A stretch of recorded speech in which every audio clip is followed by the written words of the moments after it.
Hello everyone. In this session, we will be discussing about some previous year question papers from computer graphics, and this is based on the syllabus of Calicut University. Mainly in this video, we will be discussing about short essay questions from module 1. First question is, explain random scan displays. In random scan displays, the electron beam is directed only to the parts of the screen where a picture is to be drawn. So, ഇവിടെ ഈ ഒരു പിക്ചറിൽ കാണുന്നതാണ് random scan ഡിസ്പ്ലേസിന്റെ working. Random scan displays എന്നുള്ളത് ഒരു ടെക്നിക്കാണ്. CRT monitors apply ചെയ്യുന്ന ഒരു ടെക്നിക്കാണ് റാൻഡം സ്കാൻ ടെക്നിക്ക് എന്നുള്ളത്. ഇവിടെ ഇലക്ട്രോൺ ബീം എവിടെയാണോ ഇമേജ് പ്രസന്റ് ആവേണ്ടത് ആ പെർട്ടിക്കുലർ പോയിന്റിലേക്കാണ് ഡയറക്റ്റ് ചെയ്യുന്നത്. ലൈൻ ഡ്രോയിങ് ഇൻസ്ട്രക്ഷൻസ് ആയിട്ടാണ് പിക്ചറിന്റെ ഡെഫിനിഷൻ സ്റ്റോർ ചെയ്തിട്ടുണ്ടാവുക. അപ്പോൾ ഫസ്റ്റ് ഓഫ് ഓൾ ഇവിടെ ഈ കൺസ്ട്രക്ട് ചെയ്യേണ്ട ഇമേജ് ഈ ട്രയാങ്കുലർ റീജിയൻ ആണ് നമുക്ക് കൺസ്ട്രക്ട് ചെയ്യേണ്ടത്. അതിനായിട്ട് ഏതെങ്കിലും ഒരു ലൈൻ സെഗ്മെന്റിന്റെ എൻഡ് പോയിന്റിലേക്ക് ഇലക്ട്രോൺ ബീം ഡയറക്റ്റ് ചെയ്യുന്നു. ആ പോയിന്റിൽ നിന്ന് ഒരു ലൈൻ കംപ്ലീറ്റ് ചെയ്യുന്നു. സോ ഫസ്റ്റ് ഓഫ് ഓൾ ഒരു ലൈൻ സെഗ്മെന്റ് ഇവിടെ കംപ്ലീറ്റ് ചെയ്തിട്ടുണ്ട്. അതിന്റെ നെക്സ്റ്റ് സ്റ്റെപ്പാണ് അടുത്ത ഫിഗറിൽ കാണിച്ചിട്ടുള്ളത്. അവിടെ നിന്ന് നെക്സ്റ്റ് ലൈൻ സെഗ്മെന്റ് കംപ്ലീറ്റ് ചെയ്യും. അതിനുശേഷം ഇതിന്റെ എൻഡ് പോയിന്റിൽ നിന്ന് ലാസ്റ്റ് ലൈൻ സെഗ്മെന്റും കംപ്ലീറ്റ് ചെയ്യും. ഇങ്ങനെ 3 ലൈൻ ഡ്രോയിങ് ഇൻസ്ട്രക്ഷൻസ് വർക്ക് ചെയ്യുന്ന സമയത്ത് ഫൈനൽ ഇമേജ് സ്ക്രീനിൽ ഡിസ്പ്ലേ ആവും. ഇതാണ് റാൻഡം സ്കാൻ ഡിസ്പ്ലേസിന്റെ ഒരു working. Random scan monitors draw a picture one line at a time, and these are also referred to as vector displays or stroke writing or calligraphic displays. Random scan ഡിസ്പ്ലേസിനെ തന്നെ vector displays എന്നും stroke writing അല്ലെങ്കിൽ calligraph displays എന്ന് പറയാറുണ്ട്. And ഇവിടെ 1 line at a time ആയിട്ടാണ് image produce ചെയ്യുന്നത്. Line drawing instructions ആയിട്ടായിരിക്കും എപ്പോഴും പിക്ചറിന്റെ ഡെഫിനിഷൻ സ്റ്റോർ ചെയ്യുന്നത്. അതിനൊരു എക്സാമ്പിൾ ആണ് pen plotter. Refresh rate depends on the number of lines to be displayed. ഒരു ഇമേജിൽ എത്ര ലൈൻസ് ആണോ പ്രസന്റ് ആയിട്ടുള്ളത് അതിനെ അനുസരിച്ചിട്ടാണ് റിഫ്രഷ് റേറ്റ് ഡിഫൈൻ ചെയ്തിട്ടുണ്ടാവുക. Set of line drawing commands ആയിട്ടാണ് സ്റ്റോർ ചെയ്യുന്നത്. ഈ ലൈൻ ഡ്രോയിങ് കമാൻഡ്സ് സ്റ്റോർ ചെയ്യുന്ന മെമ്മറി ഏരിയനെയാണ് റിഫ്രഷ് ഡിസ്പ്ലേ ഫയൽ അല്ലെങ്കിൽ റിഫ്രഷ് ബഫർ എന്ന് പറയുന്നത്. Random scan systems are designed for line drawing applications and cannot display realistic shaded scenes. Line drawing അപ്ലിക്കേഷൻസിന് വേണ്ടിയിട്ടാണ് ലൈൻ ഡ്രോയിങ് ആയിട്ടുള്ള ഇമേജസ് ഡിസ്പ്ലേ ചെയ്യാനാണ് random scan systems normally use ചെയ്യുന്നത്. പക്ഷേ realistic ഡിസ്പ്ലേസിന് ഇത് അത്ര ആപ്ലിക്കബിൾ അല്ല. കാരണം ഡിഫറെന്റ് ഷെയ്ഡ്സ് ഓഫ് കളേഴ്സ് ഒന്നും ഈ ഒരു ടൈപ്പ് ടെക്നിക്ക് യൂസ് ചെയ്തിട്ട് പ്രൊഡ്യൂസ് ചെയ്യാൻ പറ്റില്ല. അതുകൊണ്ട് ഇത്തരം ആപ്ലിക്കേഷൻസിൽ യൂസ് ചെയ്യാറ്. റിയലിസ്റ്റിക് ആയിട്ടുള്ള ആപ്ലിക്കേഷൻസിൽ ഇത് അപ്ലൈ ചെയ്യാറില്ല. Then, since picture definition is stored as a set of line drawing instructions, vector displays generally have higher resolution than raster systems. Raster systems എന്നുള്ളത് മറ്റൊരു ടെക്നിക്കാണ്. അതിനേക്കാളും കൂടുതൽ റെസൊല്യൂഷൻ ഈ ഒരു ടൈപ്പ് ഡിസ്പ്ലേ പ്രൊവൈഡ് ചെയ്യും. Vector displays produce smooth line drawings because the CRT beam directly follows the line path. Smooth line drawings ആണ് random scan displace produce ചെയ്യുക. അതാണ് മറ്റൊരു point. Next question is, explain raster scan displays. The raster scan display is based on television technology. Then in raster scan system, the electron beam is swept across the screen one row at a time from top to bottom. As the electron beam moves across each row, the beam intensity is turned on and off to create a pattern of illuminated spots. So you can see this with the help of this figure. Electron beam direct ചെയ്യുന്നത് സ്ക്രീനിന്റെ top പോർഷനിലാണ്. Top left കോർണറിൽ നിന്ന് begin ചെയ്യും. എന്നിട്ട് ഒരു line by line ആയിട്ടുള്ള ഒരു scanning process ആണ് ഇവിടെ പെർഫോം ചെയ്യുന്നത്. ഫസ്റ്റ് ഈ ലൈൻസിനെയാണ് സ്കാൻ ലൈൻസ് എന്ന് പറയാം. ഫസ്റ്റ് ഒരു സ്കാൻ ലൈൻ കംപ്ലീറ്റ് ചെയ്യും. അതിനുശേഷം സെക്കൻഡ് ലൈനിലേക്ക് വരും. അവിടെ നിന്ന് സെക്കൻഡ് ലൈൻ കംപ്ലീറ്റ് ചെയ്യും. അത് കഴിഞ്ഞിട്ട് നെക്സ്റ്റ് ലൈൻ, ഇങ്ങനെ ഓരോ scan line by scan line ആയിട്ട് അല്ലെങ്കിൽ റോ ബൈ റോ ആയിട്ടാണ് ഇമേജ് പ്രൊഡ്യൂസ് ചെയ്യുക. അപ്പോൾ ഓരോ സ്കാൻ ലൈൻ കംപ്ലീറ്റ് ചെയ്യുമ്പോഴും അവിടെ ഏതെങ്കിലുമൊക്കെ പിക്സൽസ് പ്രസന്റ് ആണെങ്കിൽ, ഇമേജിന്റെ പാർട്സ് പ്രസന്റ് ആണെങ്കിൽ ആ പെർട്ടിക്കുലർ പിക്സൽ ഓൺ ആവും, ആ ഇന്റൻസിറ്റി ഓൺ ആവും. അതല്ല പ്രസന്റ് അല്ല എന്നുണ്ടെങ്കിൽ ആബ്സെന്റ് ആയിരിക്കും, അല്ലെങ്കിൽ pixel intensity will be turned of. ഇങ്ങനെ പിക്സൽ ബൈ പിക്സൽ ആയിട്ടാണ് റാസ്റ്റർ സ്കാൻ സിസ്റ്റത്തിൽ ഒരു ഇമേജ് പ്രൊഡ്യൂസ് ചെയ്യപ്പെടുന്നത്. Picture definition is stored in a memory area called refresh buffer or frame buffer. എവിടെയാണോ പിക്ചറിന്റെ ഡെഫിനിഷൻ സ്റ്റോർ ചെയ്യുന്നത് അത് പിക്സലിന്റെ വാല്യൂസ് ആയിട്ടാണ് സ്റ്റോർ ചെയ്യുന്നത്. ആ ഒരു ഏരിയനെ മെമ്മറി ഏരിയനെയാണ് റിഫ്രഷ് ബഫർ അല്ലെങ്കിൽ ഫ്രെയിം ബഫർ എന്ന് പറയുന്നത്. And it stores intensity values for all the screen points. Sometimes ഒരു ബ്ലാക്ക് ആൻഡ് വൈറ്റ് സിസ്റ്റം ആണെന്നുണ്ടെങ്കിൽ 0 അല്ലെങ്കിൽ 1 യൂസ് ചെയ്തിട്ടാണ് അതിന്റെ വാല്യൂസ് റെപ്രസെന്റ് ചെയ്യുക. കളർ സിസ്റ്റംസ് ആണെങ്കിൽ ഒരു പിക്സലിന്റെ വാല്യൂ റെപ്രസെന്റ് ചെയ്യാൻ up to 24 bits per pixel use ചെയ്യാറുണ്ട്. Intensity values are retrieved from the refresh buffer and painted on the screen one row at a time. Then each of the screen point ഒരു single പോയിന്റിനെയാണ് pixel എന്നുള്ള term use ചെയ്തിട്ട് refer ചെയ്യുന്നത്. Then അതിന്റെ application വരുന്നത് realistic ഡിസ്പ്ലേസിലാണ്. അതായത് realistic ആയിട്ടുള്ള scenes produce ചെയ്യാൻ വേണ്ടിയിട്ടാണ് റാസ്റ്റർ സ്കാൻ ഡിസ്പ്ലേസ് യൂസ് ചെയ്യുക. അതിന്റെ എക്സാമ്പിൾസ് ആണ് home television sets and printers. And the main point, another point is refreshing is carried out at the rate of 60 to 80 frames per second or hertz. Next question is, what is the principle behind LCD monitors? LCD stands for liquid crystal display. Liquid crystal display എന്നുള്ള type devices flat panel ഡിസ്പ്ലേസിന് example ആണ്. And flat panel ഡിസ്പ്ലേസിൽ രണ്ട് types ആണുള്ളത്, emissive type ഡിസ്പ്ലേസും non emissive type ഡിസ്പ്ലേസും. അതിൽ non emissive type display ആണ് LCDs. And these devices produce a picture by passing polarized light from the surroundings or from an internal light source through a liquid crystal material that can be aligned to either block or transmit the light. LCDs construct ചെയ്തിട്ടുള്ളത് liquid crystal material കൊണ്ടാണ്. ഈ liquid crystal മെറ്റീരിയലിലൂടെ polarised light pass ചെയ്യുമ്പോൾ അതൊന്നില്ലെങ്കിൽ block ചെയ്യപ്പെടും അല്ലെങ്കിൽ transmit ചെയ്യപ്പെടും. So ഇതിനെ ഡിപ്പെൻഡ് ചെയ്തിട്ടാണ് ഇമേജ് സ്ക്രീനിൽ പ്രൊഡ്യൂസ് ചെയ്യുന്നത്. These liquid crystal compounds tends to keep the long axis of the rod-shaped molecules aligned. ഇതിൽ രണ്ട് ഡിഫറെന്റ് സ്റ്റേറ്റ്സ് ആണുള്ളത്. സോ ഈ ഡിഫറെന്റ് സ്റ്റേറ്റ്സ് നമുക്ക് ഇവിടെ ഈ ഫിഗറിലൂടെ കാണാം. ഓൺ സ്റ്റേറ്റ് അല്ലെങ്കിൽ ഓഫ് സ്റ്റേറ്റ്. ഓൺ സ്റ്റേറ്റ് എന്ന് പറഞ്ഞിട്ടുണ്ടെങ്കിൽ പോളറൈസ്ഡ് ലൈറ്റ് ഈ ലിക്വിഡ് ക്രിസ്റ്റൽ മെറ്റീരിയലിലൂടെ പാസ് ചെയ്യുമ്പോൾ അത് ട്രാൻസ്മിറ്റ് ചെയ്യപ്പെടും. അങ്ങനെയാകുമ്പോഴാണ് ഓൺ സ്റ്റേറ്റിൽ വരിക. ഓൺ സ്റ്റേറ്റിലാണെങ്കിൽ ഇമേജ് സ്ക്രീനിൽ വിസിബിൾ ആവും. ഓഫ് സ്റ്റേറ്റിലാണെന്നുണ്ടെങ്കിൽ പോളറൈസ്ഡ് ലൈറ്റ് ഇവിടെ ബ്ലോക്ക് ചെയ്യാണ് ഈ ലിക്വിഡ് ക്രിസ്റ്റൽ മെറ്റീരിയൽ ചെയ്യുന്നത്. അങ്ങനെയാവുമ്പോൾ ഇമേജ് ആബ്സെന്റ് ആയിരിക്കും. സോ അതെങ്ങനെയാണ് ഈ ഒരു അറേഞ്ച്മെന്റ്, ഈ ഫിഗറിൽ നമുക്ക് കാണാൻ പറ്റുന്ന അറേഞ്ച്മെന്റ് എങ്ങനെയാണ് കൺസ്ട്രക്ട് ചെയ്തിട്ടുള്ളത് എന്നുള്ളതാണ് നെക്സ്റ്റ് പറയുന്നത്. സോ ഇത് കൺസ്ട്രക്ട് ചെയ്യാൻ വേണ്ടി 2 ഗ്ലാസ് പ്ലേറ്റ്സ് ഉണ്ട്. ഈ 2 ഗ്ലാസ് പ്ലേറ്റ്സിന്റെ ഇടയിലുള്ള പോർഷനാണ് ലിക്വിഡ് ക്രിസ്റ്റൽസ് വെച്ചിട്ട് ഫിൽ ചെയ്തിട്ടുള്ളത്. ആൻഡ് ഈ ഗ്ലാസ് പ്ലേറ്റ്സ് പ്ലേസ് ചെയ്തിട്ടുള്ളത് ഓപ്പോസിറ്റ് ഡയറക്ഷൻസിലാണ്. അതിന്റെ മുകളിൽ പോളറൈസ്ഡ് ആയിട്ടുള്ള പോളറൈസേഴ്സ് യൂസ് ചെയ്തിട്ടുണ്ട്. പോളറൈസേഴ്സ് യൂസ് ചെയ്തിട്ടുള്ളത് 2 ഡിഫറെന്റ് സൈഡ്സിലാണ്. ഗ്ലാസ് പ്ലേറ്റ്സിന്റെ 2 സൈഡ്സിലും പോളറൈസേഴ്സ് യൂസ് ചെയ്തിട്ടുണ്ട്. അതുപോലെ തന്നെ ഹൊറിസോണ്ടൽ അതുപോലെ വെർട്ടിക്കൽ ആയിട്ടുള്ള കണ്ടക്ടേഴ്സും ഈ ഗ്ലാസ് പ്ലേറ്റ്സിൽ പ്ലേസ് ചെയ്തിട്ടുണ്ട്. ഒരു സൈഡിലുള്ളത് ഹൊറിസോണ്ടൽ പ്ലേറ്റ്സ് ആണെങ്കിൽ ഓപ്പോസിറ്റ് സൈഡിലുള്ളത് വെർട്ടിക്കൽ കണ്ടക്ടേഴ്സ് ആയിരിക്കും. ദെൻ ഓരോ ഇന്റർസെക്ഷൻ പോയിന്റും ആണ് ഒരു പിക്സൽ പൊസിഷൻ ഡിഫൈൻ ചെയ്യുന്നത്. വെർട്ടിക്കൽ ആയിട്ടുള്ളതും ഹൊറിസോണ്ടൽ ആയിട്ടുള്ളതും കണ്ടക്ടേഴ്സിന്റെ ഇന്റർസെക്റ്റിംഗ് പോയിന്റ് ആണ് ഒരു പിക്സൽ ഡിഫൈൻ ചെയ്യാൻ വേണ്ടിയിട്ട് യൂസ് ചെയ്യുന്നത്. ആൻഡ് നോർമൽ കേസിൽ ഈ ഒരു അറേഞ്ച്മെന്റ് എന്നുള്ളത് ഓൺ സ്റ്റേറ്റിലായിരിക്കും. ഓൺ സ്റ്റേറ്റിലാവുമ്പോൾ ഈ ഡയറക്ഷനിൽ ലൈറ്റ് ഇവിടെ നിന്ന് വരും, പോളറൈസ്ഡ് ആയിട്ടുള്ള ലൈറ്റ് ഇതിലൂടെ പാസ് ചെയ്യും. അപ്പൊ ഇത് ഒരു ഈ ന്യൂമാറ്റിക് ആയിട്ടുള്ള ത്രെഡ് ലൈക്ക് മെറ്റീരിയലിനെ അലൈൻ ചെയ്യും. അതൊരു പെർട്ടിക്കുലർ പൊസിഷനിൽ അലൈൻ ചെയ്യും. അത് ട്വിസ്റ്റ് ചെയ്യുകയാണെന്നുണ്ടെങ്കിൽ ആ ട്വിസ്റ്റ് ചെയ്തിട്ടുള്ള ഡയറക്ഷനിലൂടെ പോളറൈസ്ഡ് ലൈറ്റും പാസ് ചെയ്യും. പാസ് ചെയ്തിട്ട് ഈ സൈഡിലുള്ള ഹൊറിസോണ്ടൽ ആയിട്ടുള്ള കണ്ടക്ടേഴ്സിലൂടെ കടന്നുപോയി ഈ സൈഡിലേക്ക് വരും. ഇവിടെ നിന്ന് അത് റിഫ്ലക്ട് ചെയ്തിട്ട് ആ റിഫ്ലക്ട് ചെയ്യപ്പെടുന്ന ലൈറ്റ് കൊണ്ടാണ് ഒരു ഇമേജ് സ്ക്രീനിൽ വിസിബിൾ ആവുന്നത്. ഇൻ കേസ് ഓഫ് സ്റ്റേറ്റിൽ ഈ ക്രിസ്റ്റൽസ് അറേഞ്ച് ചെയ്തിട്ടുള്ളത് പാരലൽ ആയിട്ടാണ്. അപ്പോൾ ഇവിടെ ഇത് ട്വിസ്റ്റ് ചെയ്യുന്നില്ല. ഈ പോളറൈസ്ഡ് ലൈറ്റ് ഇതിലൂടെ പാസ് ചെയ്യുന്ന സമയത്ത് ലൈറ്റ് ട്വിസ്റ്റ് ആവുന്നില്ല എന്നുണ്ടെങ്കിൽ ഇവിടെയുള്ളത് ഹൊറിസോണ്ടൽ ആയിട്ടുള്ള കണ്ടക്ടേഴ്സ് ആണ്. ഈ ഹൊറിസോണ്ടൽ കണ്ടക്ടേഴ്സ് ഇതിനെ പാസ് ചെയ്യാൻ അനുവദിക്കില്ല.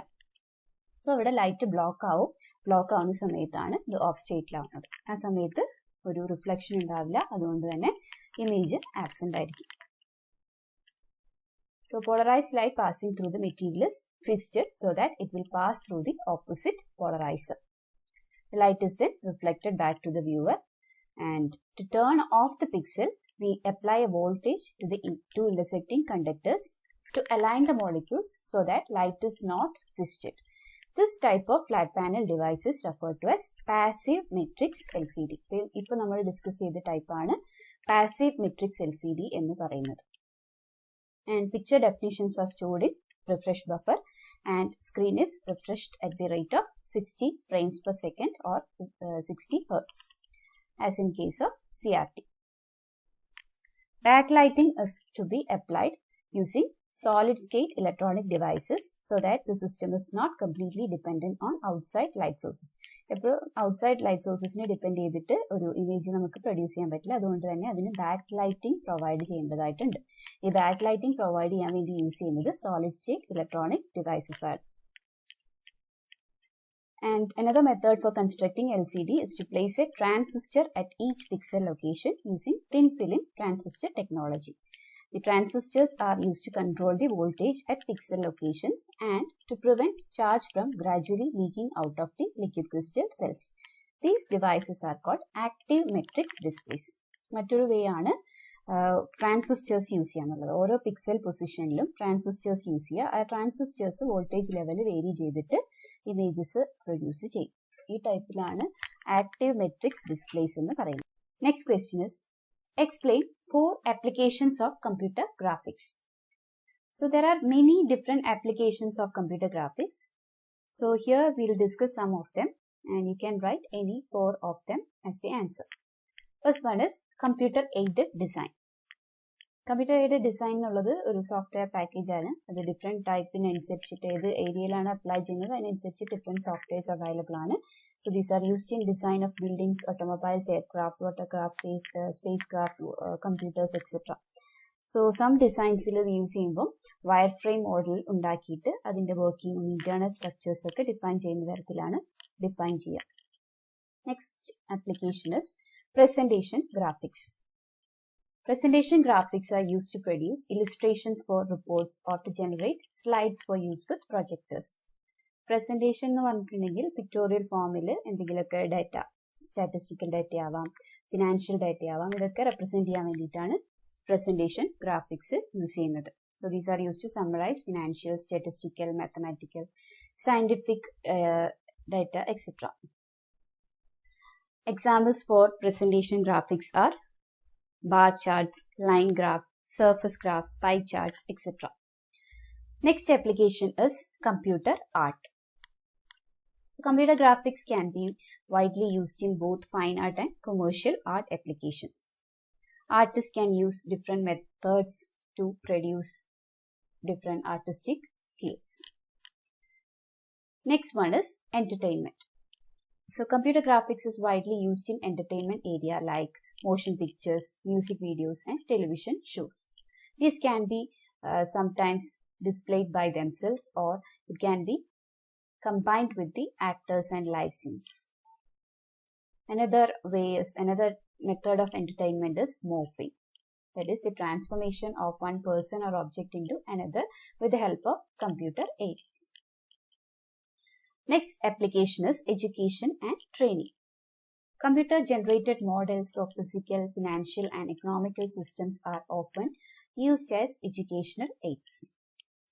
Models of physical systems, physiological systems, population trends, or equipment can help trainees to understand the operation of a system. ഒരു പെർട്ടിക്കുലർ ഓപ്പറേഷൻ എന്താണെന്നുള്ളത് മനസ്സിലാക്കാൻ ഏറ്റവും എളുപ്പമുള്ള മെത്തേഡ് എന്ന് പറയുന്നത് ഗ്രാഫിക്സിലൂടെ അത് റെപ്രസെന്റ് ചെയ്യാന്നുള്ളതാണ്. സോ അതാണ് എഡ്യൂക്കേഷൻ അല്ലെങ്കിൽ ട്രെയിനിങ് പർപ്പസിന് കമ്പ്യൂട്ടർ ഗ്രാഫിക്സിലുള്ള ആപ്ലിക്കേഷൻ എന്നുള്ളത്. അതുപോലെ തന്നെ സിമുലേഷൻസ് പ്രൊവൈഡ് ചെയ്യുക, സിമുലേറ്റേഴ്സ് യൂസ് ചെയ്തിട്ട് ഡ്രൈവിംഗ് പഠിക്കുക, അതുപോലെ തന്നെ എയർക്രാഫ്റ്റ് ട്രെയിനിങ് പ്രൊവൈഡ് ചെയ്യുക, ഇതൊക്കെ ചെയ്യുന്നത് കമ്പ്യൂട്ടർ ഗ്രാഫിക്സ് യൂസ് ചെയ്തിട്ടാണ്. Next application is visualisation. Scientists, engineers, medical personnel, business analysts, and others often need to analyze large amounts of information or to study the behavior of certain processes. So this can be made with the help of computer graphics. producing graphical representation for scientific, engineering, and medical dataset and processes is generally referred to as scientific visualization. Another type of visualization is business visualization, which is used in connection with datasets related to commerce, industry, and other non-scientific areas. Next application is image processing. Image processing is a very important application of computer graphics.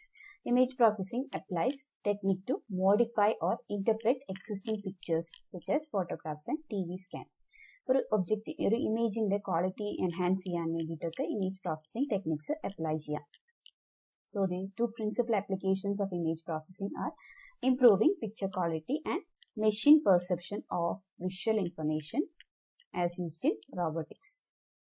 Also, it involves medical applications, like image processing technique can be used in tomography and simulation of operations. And another use is graphical user interfaces. So, നമ്മൾ use ചെയ്യുന്ന systems ഒക്കെ graphical user interface based ചെയ്തിട്ടുള്ളതാണ്. And major component of a graphical user interface is a window manager that allows user to display multiple window areas. Each window can contain a different process that contain graphical or non-graphical displays. And to make a particular window active, you can simply click on that window using an interactive pointing device. So these are the different application areas of computer graphics. Next question is, explain computer-aided design and presentation graphics. Computer-aided design and presentation graphics എന്നുള്ളത് applications of computer graphics ൽ വരുന്ന കാര്യങ്ങളാണ്. അത് നമ്മൾ previous questionൽ discuss ചെയ്തിട്ടുണ്ട്. You can refer to the previous question for the answer.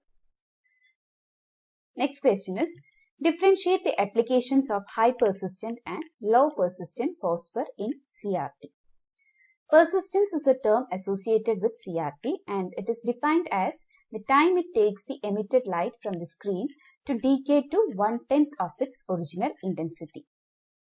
Electron beam emit ചെയ്തിട്ട് അത് സ്ക്രീനിൽ സ്ട്രൈക്ക് ചെയ്യുന്ന സമയത്ത് ഒരു ഗ്ലോ പ്രൊഡ്യൂസ് ചെയ്യും. ആ ഗ്ലോ എത്ര സമയത്തേക്കാണോ പെർസിസ്റ്റ് ചെയ്യുന്നത് അതിനെ ഡിപ്പെൻഡ് ചെയ്തിട്ടാണ് ഈ ടേം ഡിഫൈൻ ചെയ്തിട്ടുള്ളത്.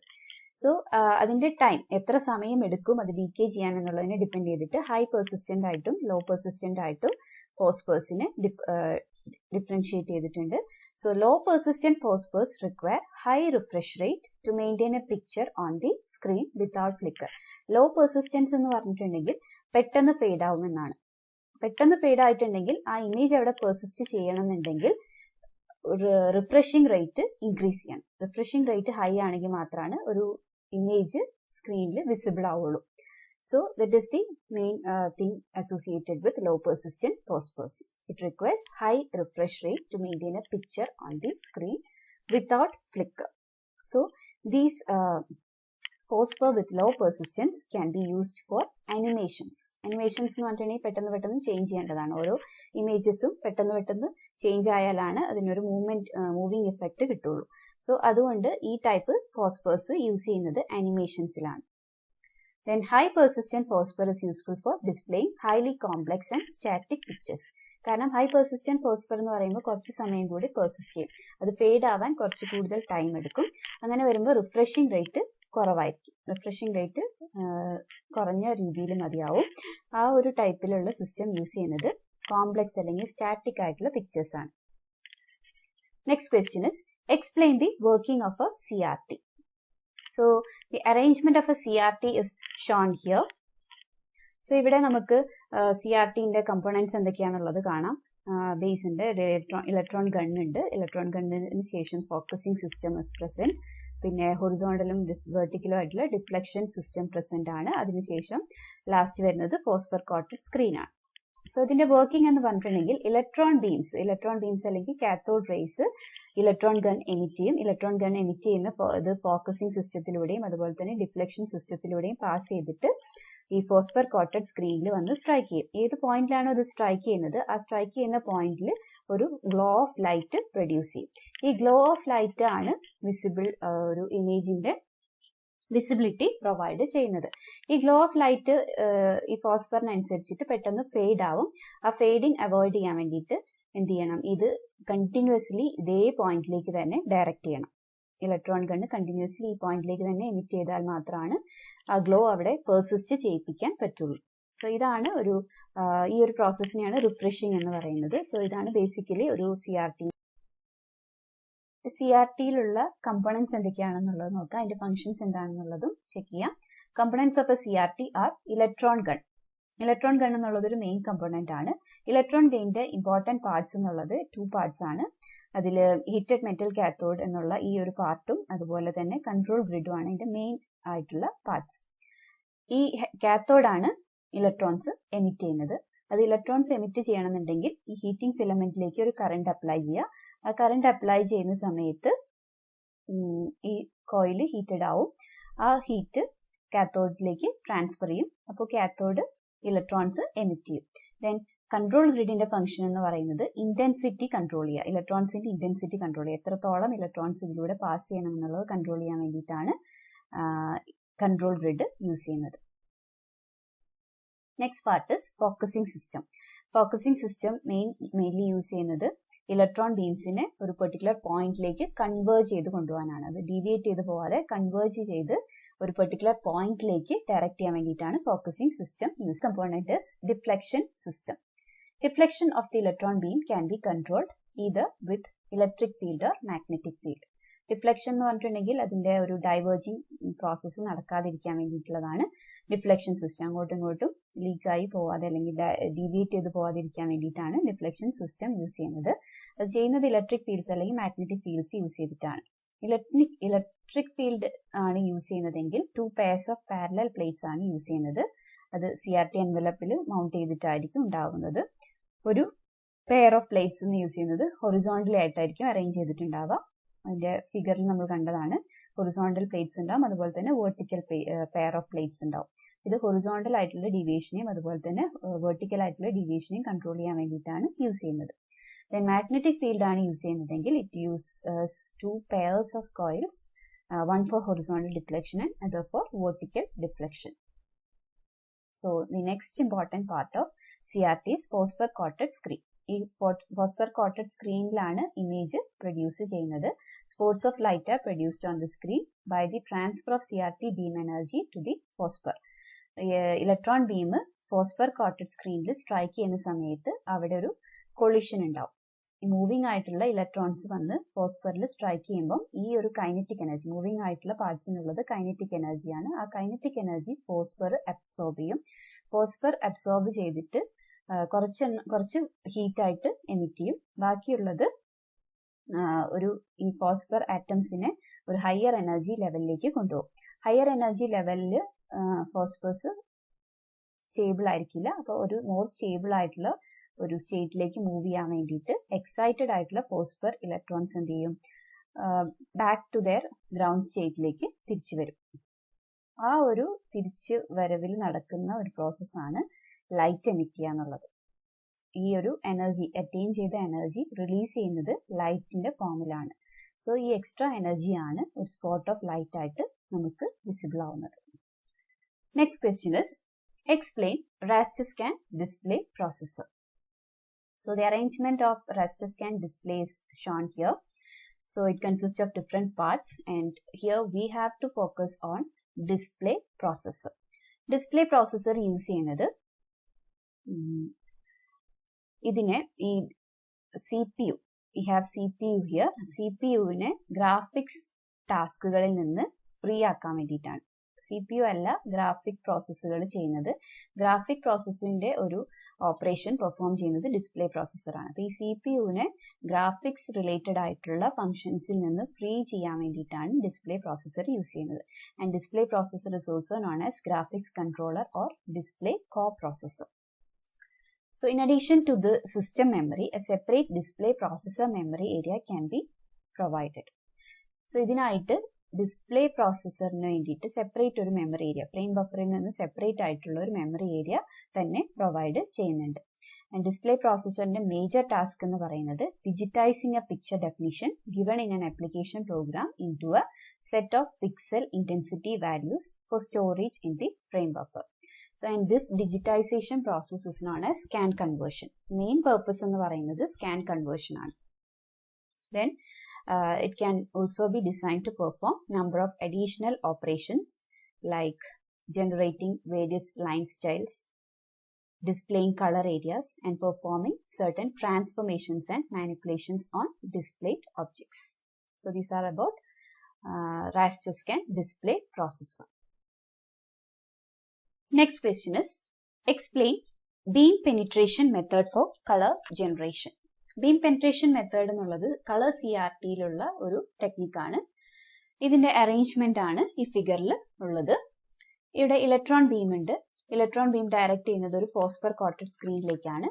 ഫോസ്ഫർ കോട്ടഡ് സ്ക്രീൻ കൺസ്ട്രക്ട് ചെയ്തിട്ടുള്ളത് 2 layers ഓഫ് ഫോസ്ഫർ യൂസ് ചെയ്തിട്ടാണ്.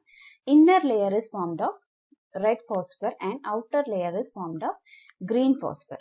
ഇലക്ട്രോൺ ബീം എത്രത്തോളം സ്പീഡിലാണോ ട്രാവൽ ചെയ്യുന്നത് അതിനെ ഡിപ്പെൻഡ് ചെയ്തിട്ട് ഇത് different layers of phosphor penetrate ചെയ്ത് പോകും. എവിടെയാണോ ഇത് സ്ട്രൈക്ക് ചെയ്യുന്നത് അതിനെ ബേസ് ചെയ്തിട്ടാണ് എന്ത് കളറാണ് ഇത് പ്രൊഡ്യൂസ് ചെയ്യാന്നുള്ളത് ഡിസൈഡ് ചെയ്യുന്നത്. സോ ഫാസ്റ്റ് ഇലക്ട്രോൺസ് ആണ് വരുന്നതെങ്കിൽ അത് ഈ റെഡ് ലെയർ പെനിട്രേറ്റ് ചെയ്ത് ഗ്രീൻ ലെയർ പോയിട്ടാണ് സ്ട്രൈക്ക് ചെയ്യുക. Then it will produce green colour. And if the electrons are somewhat slow then it will only reaches the red layer and red color will be produced. ഇനി ഇതിനേക്കാളും രണ്ടിനെയും ഇടയിലുള്ള ഒരു ഇന്റൻസിറ്റിയിലാണ് electrons move ചെയ്യുന്നതെങ്കിൽ ഇതിന്റെ രണ്ടിനും ഇടയിലുള്ള ഒരു ഇന്റർമീഡിയറ്റ് ലെയറിലാണ് ഇലക്ട്രോൺ ബീം സ്ട്രൈക്ക് ചെയ്യുക. അങ്ങനെയാണ് വരുന്നതെങ്കിൽ അത് ഡിഫറെന്റ് കളേഴ്സ്, 2 ഡിഫറെന്റ് കളേഴ്സ് കൂടെ പ്രൊഡ്യൂസ് ചെയ്യും. യെല്ലോ അല്ലെങ്കിൽ ഓറഞ്ച് കളർ. ഇങ്ങനെ ടോട്ടലി 4 ഡിഫറെന്റ് കളേഴ്സ് ആണ് ഈ ബീം പെനിട്രേഷൻ മെത്തേഡിലൂടെ പ്രൊഡ്യൂസ് ചെയ്യാൻ പറ്റുക. It can be red colour, it can be green colour, or it can be ഇത് യെല്ലോ ഓർ ഓറഞ്ച് കളർ. എവിടെയാണോ ഇലക്ട്രോൺ ബീം സ്ട്രൈക്ക് ചെയ്യുന്നത് അതിനെ ഡിപ്പെൻഡ് ചെയ്തിട്ടാണ് 4 കളേഴ്സും പ്രൊഡ്യൂസ് ചെയ്യുന്നത്. And the advantage of this method is beam penetration has been an inexpensive way to produce color in random scan monitors. Random scan monitorsലാണ് ഇത് use ചെയ്യുന്നത്. And അതിന്റെ ഒരു അഡ്വാൻറ്റേജ് എന്ന് പറയുന്നത് ഇൻഎക്സ്പെൻസീവ് ആണ്. ഡിസഡ്വാൻറ്റേജസ് എന്ന് പറയുന്നത്, first disadvantage only 4 colours can be produced. That is red, green, yellow and orange. ഇങ്ങനെ 4 കളേഴ്സ് മാത്രമാണ് ഇത് യൂസ് ചെയ്ത് പ്രൊഡ്യൂസ് ചെയ്യാൻ പറ്റുള്ളൂ. And second disadvantage is the quality of pictures is not good as with other methods. Quality of the picture അത്ര നല്ലതായിരിക്കില്ല. Only 4 കളറാണ് produce ചെയ്യുന്നുള്ളൂ. അതുകൊണ്ട് തന്നെ ക്വാളിറ്റി ഓഫ് പിക്ചർ അതിനനുസരിച്ചിട്ട് കുറവായിരിക്കും. Next question is, explain the video controller refresh operations. So video കൺട്രോളറിന്റെ ഒരു arrangement ആണ് ഇവിടെ കാണുന്നത്. It contains raster scan generator, X register, Y register, then memory address, frame buffer. ഇങ്ങനെ ഡിഫറെന്റ് കമ്പോണൻസ് കൊണ്ടാണ് video controller form ചെയ്തിട്ടുള്ളത്. And ഇതിലെ main functionality വരുന്നത് 2 രജിസ്റ്റേഴ്സിലാണ്, എക്സ് രജിസ്റ്ററും വൈ രജിസ്റ്ററിലും. ഈ എക്സ് രജിസ്റ്ററിൽ സ്റ്റോർ ചെയ്യുന്നതും വൈ രജിസ്റ്ററിൽ സ്റ്റോർ ചെയ്യുന്നതും സ്ക്രീൻ പിക്സൽസ് ആണ്. പിക്സലിന്റെ വാല്യൂസ് ആണ് സ്റ്റോർ ചെയ്യുന്നത്. അതായത് ഒരു പിക്സൽ റെപ്രസെന്റ് ചെയ്യാൻ വേണ്ടിയിട്ട് 2 കോർഡിനേറ്റ്സ് ആണ് നോർമലി യൂസ് ചെയ്യുന്നത്, എക്സ് കോർഡിനേറ്റും അതുപോലെ വൈ കോർഡിനേറ്റും. ഈ കോർഡിനേറ്റ്സിന്റെ വാല്യൂ ആണ് എക്സ് രജിസ്റ്ററിലും വൈ രജിസ്റ്ററിലും സ്റ്റോർ ചെയ്യുന്നത്. ഇനീഷ്യലി എക്സ് രജിസ്റ്ററിന്റെ വാല്യൂ 0 ആയിട്ടാണ് സെറ്റ് ചെയ്യുന്നത്. ഇപ്പൊ നമ്മളൊരു സ്ക്രീൻ കൺസിഡർ ചെയ്യുകയാണെന്നുണ്ടെങ്കിൽ ഒരു റെക്ടാങ്കുലർ ആയിട്ടുള്ള സ്ക്രീൻ ആണ് കൺസിഡർ ചെയ്യുന്നത്. ഈ പോയിന്റിൽ നിന്നാണ് റാസ്റ്റർ സ്കാൻ സിസ്റ്റംസിന്റെ ഒരു വർക്കിംഗ് സ്റ്റാർട്ട് ചെയ്യുന്നത്. ഇവിടെ ഇപ്പം എക്സ് ആക്സിസ് ഇതും വൈ ആക്സിസ് ഇതുമായിട്ട് റെപ്രസെന്റ് ചെയ്യുകയാണെന്നുണ്ടെങ്കിൽ എക്സിന്റെ വാല്യൂ ഈ പോയിന്റിൽ, അതായത് നമ്മൾ ടോപ്പ് ലെഫ്റ്റ് കോർണറിൽ വരുമ്പോൾ എക്സിന്റെ വാല്യൂ 0 ആയിരിക്കും. വൈയുടെ വാല്യൂ മാക്സിമം ആയിട്ടാണ് സെറ്റ് ചെയ്യുന്നത്. Y value will be set as Y max. അതായത് എക്സിൽ സ്റ്റോർ ചെയ്യുന്ന, എക്സ് രജിസ്റ്ററിൽ സ്റ്റോർ ചെയ്യുന്ന വാല്യൂ 0യും വൈ രജിസ്റ്ററിൽ സ്റ്റോർ ചെയ്യുന്ന വാല്യൂ വൈ മാക്സും ആയിരിക്കും. ദെൻ അടുത്ത പോയിന്റിലേക്ക് മൂവ് ചെയ്യുമ്പോൾ, അടുത്ത പിക്സലിലേക്ക് മൂവ് ചെയ്യാന്ന് പറഞ്ഞിട്ടുണ്ടെങ്കിൽ നെക്സ്റ്റ് ഈ ഒരു ഡയറക്ഷൻ, ഒരു റോ ബൈ റോ ആയിട്ടാണ് scan line raster scan algorithm work ചെയ്യുന്നത്. അപ്പോൾ എക്സിന്റെ വാല്യൂ നെക്സ്റ്റ് പിക്സലിന് 1 ഇൻക്രിമെന്റ് ചെയ്യണം, അടുത്ത പോയിന്റിലേക്ക് മൂവ് ചെയ്യണം. എക്സിന്റെ value will be incremented by 1 and y will be remaining the same throughout this scan line. ഒരു ലൈൻ കംപ്ലീറ്റ് ആവുന്നത് വരെ വൈയുടെ വാല്യൂ മാക്സിമം ആയിട്ട് തന്നെ റിമെയിൻ ചെയ്യും. ദെൻ ഈ ഒരു പ്രോസസ്സ് കണ്ടിന്യൂ. നെക്സ്റ്റ് അടുത്തത് ഒരു ഹൊറിസോണ്ടൽ റീട്രേസ് നടന്ന് അടുത്ത സ്കാൻ ലൈനിലേക്ക് വരും. അടുത്ത സ്കാൻ ലൈനിലേക്ക് വരുമ്പോഴും ഇനീഷ്യൽ പോയിന്റിലേക്ക് തന്നെ റിട്ടേൺ ചെയ്യാണ്. പക്ഷെ വൈയുടെ വാല്യൂ എന്ത് ചെയ്യണം? ഡിക്രിമെന്റ് ചെയ്യണം. വൈയുടെ വാല്യൂ ഒരെണ്ണം ഡിക്രിമെന്റ് ചെയ്യുക. എക്സിന്റെ വാല്യൂ 0 ആയിട്ട് തന്നെ വീണ്ടും സെറ്റ് ചെയ്യുക. എക്സിന്റെ വാല്യൂ അഗെയിൻ 0 ആയിട്ട് സെറ്റ് ചെയ്യും. വൈയുടെ വാല്യൂ ഒരെണ്ണം റെഡ്യൂസ് ചെയ്യുക. Then through out this line എന്തായിരിക്കും? വൈയുടെ വാല്യൂ y max -1 ആയിരിക്കും. എക്സിന്റെ വാല്യൂ 1 by 1 ആയിട്ട് ഓരോ പിക്സലിനും ഇൻക്രിമെന്റ് ചെയ്ത് പോവുകയാണ് ചെയ്യുന്നത്. ഇങ്ങനെ ഈ ഒരു കംപ്ലീറ്റ് സ്ക്രീനിലെ എല്ലാ പോയിന്റ്സും റീഡ് ചെയ്യുന്ന വരെ ഇത് റിപ്പീറ്റ് ചെയ്യും. So the value stored in the frame buffer for this pixel position is then retrieved and used to set the intensity of the CRT beam. അപ്പോൾ ഈ എക്സ് രജിസ്റ്ററിന്റെ വാല്യൂ ഇൻക്രിമെന്റ് ചെയ്യുന്നത് 1 by 1 ആയിട്ടാണ് ഒരു scan ലൈനിൽ through out. അതുപോലെ വൈയുടെ value ഒരു scan ലൈനിൽ കംപ്ലീറ്റ് ആയിട്ടും ഒരു സെയിം വാല്യൂ ആയിട്ട് റിമെയിൻ ചെയ്യും. അടുത്ത സ്കാൻ ലൈനിലേക്ക് വരുമ്പോൾ എക്സിന്റെ വാല്യൂ റീസെറ്റ് ചെയ്യും, 0 ആയിട്ട് റീസെറ്റ് ചെയ്യും. വൈയുടെ വാല്യൂ ഒരു വാല്യൂ ഡിക്രിമെന്റ് ചെയ്തിട്ട് റീസെറ്റ് ചെയ്യും. പിന്നെ അടുത്ത സ്കാൻ ലൈൻ പ്രോസസ് ചെയ്യും. അങ്ങനെ ഒരു കംപ്ലീറ്റ് സ്ക്രീനിലുള്ള എല്ലാ സ്കാൻ ലൈൻസും കംപ്ലീറ്റ് ആവുന്നത് വരെ ഈ പ്രൊസീജിയർ റിപ്പീറ്റ് ചെയ്യും. അതായത് ഒരു ഫ്രെയിം കംപ്ലീറ്റ് ആവുന്നത് വരെ ഇതേ പ്രോസസ്സ് തന്നെ റിപ്പീറ്റ് ചെയ്യും. And after the last pixel on the top scan line has been processed, the X register is reset to 0 and the Y register is decremented by 1.